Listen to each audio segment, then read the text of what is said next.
Hay un sonido que los arqueólogos no saben cómo explicar. No es el viento, no es la selva, no es un animal. Es un canto que emerge de la piedra misma, como si la pirámide estuviera viva. Cuando alguien aplaude frente a la escalinata norte del castillo, en Chichén Itzá, el eco que regresa no es el sonido original amplificado. Es algo completamente distinto.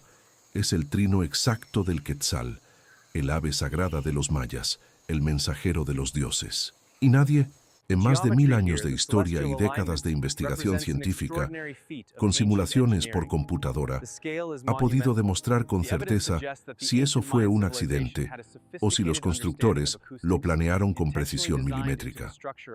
Eso solo debería bastar para detenerse a pensar cuántas cosas más esconde esta ciudad. Chichén Itzá se levanta en el corazón de la península de Yucatán, en el sureste de México, sobre una planicie calcárea que no tiene ríos, que no tiene montañas, que no tiene prácticamente nada que justifique la existencia de una de las ciudades más complejas del mundo antiguo. El terreno es plano hasta el horizonte. El suelo es tan poroso que el agua de lluvia desaparece casi de inmediato, absorbida por la roca caliza que forma el subsuelo. En condiciones normales, ese sería un lugar inhabitable para una civilización que necesitaba agua, estabilidad y recursos. Y sin embargo, ahí está. Una ciudad que llegó a cubrir 25 kilómetros cuadrados, con un núcleo ceremonial y administrativo de 6 kilómetros cuadrados, con arquitectura monumental, que ha sobrevivido más de 1000 años y que sigue asombrando a los investigadores cada vez que deciden abrir el subsuelo y ver qué hay debajo. El nombre en maya es directo y revelador. Chichén Itzá significa literalmente la boca del pozo de los Itzáes. Los Itzáes eran el pueblo maya que dominó esta región a partir del siglo IX de nuestra era, y la referencia al pozo no es metafórica. La ciudad entera fue construida en torno a cenotes, esas aberturas naturales en la roca caliza que conectan la superficie con las aguas subterráneas que fluyen por toda la península de Yucatán. El cenote sagrado, ubicado a 300 metros al norte del castillo, no era solo una fuente de agua. Era la entrada al Xibalbá, el inframundo maya, el lugar donde habitaban los dioses de la muerte y donde el ciclo de la vida comenzaba y terminaba. Los sacerdotes arrojaban al cenote ofrendas, joyas de jade, objetos de oro, incienso y, en ocasiones, seres humanos. Los arqueólogos que exploraron el fondo del cenote en el siglo XX encontraron centenares de objetos y restos humanos que hablan de siglos de rituales ininterrumpidos. Ese cenote era literalmente el eje del universo para quienes vivían aquí. La pirámide conocida como el Castillo, cuyo nombre maya correcto es el Templo de Kukulcán, es el centro geométrico y simbólico de todo el sitio, con una base cuadrangular de 5 metros por lado y una altura de 30 metros. No es la más grande de Mesoamérica. La pirámide del Sol en Teotihuacán la supera ampliamente en dimensiones, y la Gran Pirámide de Cholula es la más voluminosa del mundo. Pero el castillo hace algo que ninguna otra estructura en la historia de la humanidad había logrado documentar de manera tan precisa. Convirtió el tiempo en arquitectura. Cada detalle de su diseño es un reloj, un calendario, una calculadora astronómica hecha de piedra caliza. Y entender exactamente cómo funciona requiere detenerse en cada número con cuidado, porque los números son la clave de todo. La pirámide tiene 4 escalinatas, una en cada punto cardinal. Cada escalinata tiene 91 escalones. 4 veces 91 son 364. Sumado el escalón de la plataforma superior, el total es exactamente 365, el número de días del año solar. Pero eso es apenas el comienzo. La pirámide tiene 9 cuerpos o terrazas, que divididos en 2 por la escalinata central, producen 18, el número de meses del calendario maya Hab, cada uno de 20 días. Cada fachada tiene 52 paneles en sus costados, el número de años en el ciclo calendárico completo de los mayas, ese ciclo en que el calendario solar de 365 días y el calendario ritual de 260 días se alineaban de nuevo en el mismo punto.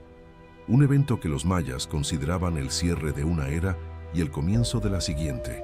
Todo esto fue diseñado en piedra hace más de 1000 años, en un lugar donde no existía escritura matemática avanzada tal como la entendemos hoy, sin telescopios, sin instrumentos de medición mecánicos, sin papel en el sentido occidental. Los especialistas en arqueoastronomía, como Johanna Broda de la UNAM o Anthony Aveni, de la Universidad de Colgate, han pasado décadas documentando cómo los mayas incorporaron el movimiento de los astros directamente en la geometría de sus edificios. Pero incluso ellos reconocen que hay aspectos del diseño del castillo que todavía no han sido completamente descifrados. La dificultad mayor que enfrentan los investigadores es que no existe ningún documento antiguo que explique el proceso de construcción. Los mayas escribían, tenían un sistema de escritura glífica sofisticado, pero los textos que sobrevivieron hablan de historia dinástica, de rituales, de genealogías. Nadie escribió un manual de cómo construir una pirámide astronómica, o si lo escribieron no llegó hasta nosotros. El obispo Diego de Landa quemó miles de códices mayas en el auto de fe de Maní en 1562, un acto de destrucción cultural que los historiadores siguen lamentando como una de las pérdidas intelectuales más irreparables de la historia humana. Lo que quedó son las piedras mismas, y la obligación de los arqueólogos de interrogar a esas piedras con todas las herramientas que la ciencia moderna pone a su disposición. El fenómeno del equinoccio es quizás el más conocido y el más impresionante visualmente. 2 veces al año, en los equinoccios de primavera y otoño, aproximadamente el 21 de marzo y el 22 de septiembre, el sol que se aproxima al horizonte proyecta su luz de manera oblicua sobre el costado norte de la pirámide. Las 9 terrazas escalonadas crean una serie de triángulos de luz y sombra que descienden por el flanco de la escalinata. En la base de esa escalinata norte están las cabezas de piedra de serpientes emplumadas. Cuando los triángulos de luz y sombra descienden completamente, la ilusión es inequívoca. Una serpiente de luz ondula desde la cima del templo hasta las cabezas de piedra en el suelo, como si el dios Kukulcán estuviera descendiendo del cielo hacia la tierra. El proceso completo dura aproximadamente 45 minutos. Hoy en día, decenas de miles de personas se congregan en Chichén Itzá en cada equinoccio para verlo. En la época maya, ese momento era un acto litúrgico de primera importancia, el instante en que la deidad regresaba para bendecir las cosechas, para fertilizar la tierra, para renovar el pacto entre los dioses y los seres humanos. Pero hay algo debajo del castillo que durante décadas nadie sospechó. La pirámide que todos ven no es la pirámide original. Es la más reciente de al menos 3 estructuras superpuestas que los mayas construyeron en el mismo lugar a lo largo de los siglos. Esta es una característica común en Mesoamérica, la práctica de edificar sobre lo anterior en lugar de demoler, como un proceso de acumulación sagrada en el que cada nueva construcción envolvía a la anterior. En 1930, los arqueólogos que trabajaban bajo los auspicios del Instituto Carnegie de Washington descubrieron que dentro del castillo había una pirámide más pequeña y más antigua. Tenía también 9 cuerpos, tenía una escalinata en la cara norte, y en su interior guardaba 2 de las esculturas más extraordinarias de toda la arqueología maya. Una figura de Chacmul, esa deidad recostada con el recipiente sobre el abdomen destinado a recibir ofrendas, y un trono en forma de jaguar pintado de rojo con manchas de jade incrustadas que imitaban el pelaje del felino. Ese jaguar rojo lleva décadas siendo estudiado y sigue generando preguntas sobre los rituales que se celebraban en esa cámara sellada. Lo que nadie sabía en 1930 era que debajo de esa segunda pirámide había una tercera, y que debajo de las 3 pirámides había algo más. En 2015, un equipo del Instituto de Geofísica y de la Facultad de Ingeniería de la UNAM aplicó una técnica llamada tomografía de resistividad eléctrica tridimensional, colocando detectores alrededor y dentro de la pirámide que emitían corriente eléctrica para medir la resistencia del subsuelo, sin causar ningún daño a la estructura. Los resultados fueron extraordinarios. Debajo de las 3 pirámides superpuestas Existe un cenote, un pozo natural de agua subterránea con aproximadamente 20 metros de diámetro, que yace directamente bajo el eje central del castillo. Los mayas no construyeron la pirámide y luego descubrieron que había un cenote abajo. Eligieron ese lugar precisamente porque sabían que el cenote estaba ahí. Construyeron 3 pirámides sucesivas encima de la boca del inframundo, como si quisieran anclar el templo de la serpiente emplumada al mundo de los muertos. El arqueólogo Guillermo de Anda, investigador del INAH especializado en arqueología subacuática y en el estudio de los cenotes sagrados de Yucatán, señala que esta disposición no es casual ni única. En toda la península de Yucatán, los mayas identificaban los cenotes como portales al Xibalbá, el mundo subterráneo donde residían los dioses de la oscuridad y de la muerte. Construir el templo más importante de la ciudad directamente sobre ese portal era una declaración cosmológica de máxima importancia. La pirámide no estaba encima del inframundo por accidente. Estaba ahí para marcarlo, para sellarlo, para convertirlo en el eje sobre el que giraba todo el universo ritual de Chichén Itzá. El mismo año en que se confirmó la existencia del cenote bajo el castillo, el equipo detectó también la segunda subestructura, la tercera pirámide, que tiene aproximadamente 10 metros de altura y que nunca había sido explorada desde el interior.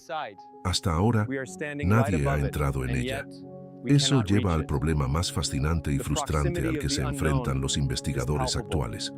Las 2 cámaras conocidas de la primera subestructura, la del jaguar rojo y la del chacmul, están selladas. No se puede entrar a ellas sin dañar la pirámide exterior. Y el INAH tiene una política de preservación que prohíbe intervenciones invasivas en estructuras de esta importancia. La segunda subestructura, con su cenote debajo, permanece completamente inaccesible para los arqueólogos de manera convencional. Lo que queda adentro, si es que hay algo, si hay ofrendas, si hay restos humanos, si hay pinturas o inscripciones que podrían responder preguntas fundamentales sobre quién construyó estas estructuras y cuándo, todo eso está sellado bajo toneladas de piedra caliza, sin que haya manera de llegar hasta allí, sin destruir lo que se intenta estudiar. Es el dilema clásico de la arqueología moderna.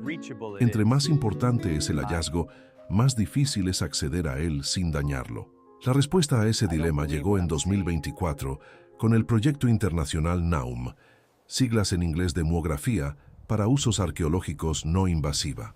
El Instituto de Física de la UNAM, en coordinación con el INAH, el Fermi National Accelerator Laboratory, el Fermilab en Illinois y las universidades Dominican y de Virginia, desarrollaron un detector de partículas subatómicas llamadas muones, partículas que se producen cuando los rayos cósmicos chocan contra la atmósfera superior de la Tierra y que penetran la materia sólida de manera similar a como los rayos X penetran el tejido humano, pero con una capacidad de penetración mucho mayor. Un muón puede atravesar decenas de metros de roca sin dificultad. Lo que sí hace es reducir ligeramente su velocidad cuando pasa por zonas de mayor densidad, y ese cambio de velocidad puede ser detectado y convertido en imágenes. El detector, construido en Chicago, contiene plástico centellador que produce una señal de luz cada vez que lo atraviesa un muón. Esa señal se digitaliza y se envía por Internet a los servidores de las universidades participantes. El proceso de obtener una radiografía completa del interior del castillo requiere aproximadamente 6 meses de registros continuos. Mientras eso ocurre, hay otro misterio que los especialistas en acústica llevan décadas intentando resolver. David Lubman, investigador especializado en acústica arqueológica, fue el primero en documentar de manera formal en 1998 el fenómeno que los guías locales llamaban desde hacía tiempo el canto del quetzal. Cuando alguien aplaude frente a la escalinata norte del castillo, el eco que regresa no es un simple rebote del sonido original. Es una secuencia de microecos que se producen porque cada escalón de la pirámide refleja el sonido con un retardo ligeramente diferente. La diferencia de recorrido entre las ondas reflejadas en el escalón más bajo y las reflejadas en el escalón más alto, hace que ciertas frecuencias se refuercen y otras se cancelen. El resultado es un efecto de barrido acústico, una modulación del sonido que la geometría de la escalinata produce de manera automática. Y esa modulación, cuando se escucha, suena de manera extraordinariamente parecida al canto del quetzal, el Pharomacrus mosigno, el ave de plumas verdes iridiscentes que era para los mayas el mensajero del cielo. Nico de Klerk, experto en acústica de la Universidad de Ghent, en Bélgica, viajó a Chichén Itzá con su equipo para analizarlo con simulaciones computacionales. Los modelos de difracción acústica que desarrollaron confirman que la escalinata actúa como una red de difracción, un filtro acústico que transforma el espectro de frecuencias del aplauso y produce esa secuencia de tonos descendentes. Lo que no pudieron determinar, y aquí está el problema que persiste, es si los arquitectos mayas sabían que ese efecto se iba a producir. La dificultad es fundamental. Los escalones de la pirámide son notoriamente incómodos para subir. Son más altos de lo que correspondería a una escala humana normal, con contrahuellas que obligan a inclinarse hacia adelante y que hacen que subir al templo sea físicamente demandante. Los ingenieros que han estudiado esto señalan que si los escalones fueran más anchos y menos altos, el efecto acústico desaparecería o cambiaría a frecuencias completamente distintas. La forma exacta de esos escalones es lo que produce el canto del quetzal. Fue diseñado así intencionalmente. La honestidad científica obliga a admitir que no hay evidencia documental que lo confirme. Pero la alternativa, que fue una coincidencia, parece igualmente improbable cuando se considera la precisión con que los mismos constructores calcularon el fenómeno lumínico de los equinoccios. Porque ese fenómeno sí está demostrado como intencional. La orientación precisa de la pirámide, el ángulo exacto de las terrazas, la posición de las cabezas de serpiente en la base de la escalinata norte. Todo eso fue diseñado para producir el efecto de la serpiente descendente exactamente en las fechas de los equinoccios. No es una aproximación, no es un efecto que solo se nota si uno lo busca. Es una demostración astronómica tan precisa que un desvío de pocos grados en la orientación del edificio la destruiría completamente. Si los mayas fueron capaces de calcular eso con la precisión que muestran, es difícil imaginar que el canto del quetzal sea accidental. Pero la ciencia no trabaja con lo que es difícil de imaginar. Trabaja con evidencia. Lo que las últimas décadas de investigación han confirmado es que Chichén Itzá fue en su momento de mayor esplendor no solo una ciudad, sino un sistema de conocimiento. La geometría de sus edificios codificaba el tiempo. Su orientación capturaba el movimiento del Sol, la Luna y Venus. Su acústica producía efectos que conectaban el sonido con la espiritualidad. Su ubicación sobre el cenote era una declaración sobre la cosmología. Cada piedra, cada ángulo, cada escalón tenía una función que iba más allá de lo estructural. Era un universo construido en roca caliza, un mapa del cosmos hecho habitable. Y aún así, después de décadas de excavaciones, de tomografías, de análisis de muones, de simulaciones acústicas por computadora, sigue habiendo estructuras sin explorar, cámaras selladas, cenotes que no han sido dragados y preguntas que no tienen respuesta. Eso es lo que hace que Chichén Itzá sea algo diferente a simplemente una ruina antigua. Es un problema abierto de primera magnitud para la ciencia. Cada nueva tecnología que se desarrolla, la tomografía eléctrica, la muografía, el lidar que permite mapear desde el aire a través de la vegetación, revela algo nuevo y añade nuevas preguntas a las que ya existían.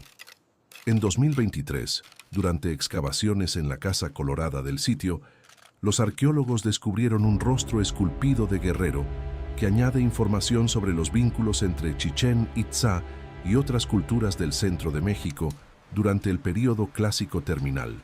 En 2024, los detectores de muones comenzaron su trabajo silencioso en los túneles bajo el castillo, enviando datos a servidores en Virginia y en Illinois, esperando pacientemente a que las partículas del espacio exterior dibujen el interior de lo que nadie ha visto en siglos.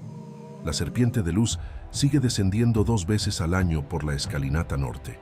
El quetzal de piedra sigue cantando cada vez que alguien aplaude frente a sus escalones. El cenote sigue ahí, bajo la pirámide, oscuro y profundo como siempre fue el inframundo maya. Y la pregunta que reside en el corazón de todo esto no es simplemente cómo construyeron esta pirámide o por qué la construyeron aquí. La pregunta más difícil es esta: ¿cuánto conocimiento codificaron en ella que todavía no hemos aprendido a leer? Porque si una civilización fue capaz de hacer que la sombra dibujara una serpiente en el día exacto del equinoccio, si fue capaz de hacer que la piedra cantara como un pájaro sagrado, si eligió construir el templo más importante de su mundo sobre la boca del inframundo, ¿qué otros mensajes están esperando en las cámaras selladas, en el subsuelo inundado, en los ángulos que todavía no hemos medido con suficiente precisión? Chichén Itzá no es una respuesta, es la pregunta más grande que la piedra puede formular.